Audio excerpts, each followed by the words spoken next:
Hey everybody, I hope you are doing well. In this video, I'm going to show you how to return items or orders in Dhgate. So the first thing you need to do is just log in your DH account, and from there simply go to my order section and find the order you want to return. Then simply click on order details and look for an option called return or refund. So DHgate require you to submit a reason for return, include as much as information possible, including the photos if item is defective or not as described.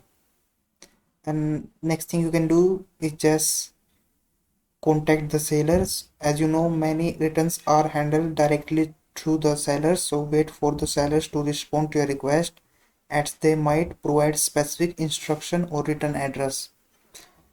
And if return is accepted, package the item securely and follow any instruction provided by the seller regarding shipping or labeling.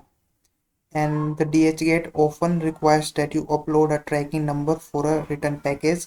After the seller receives the item, they should process your refund through DHgate.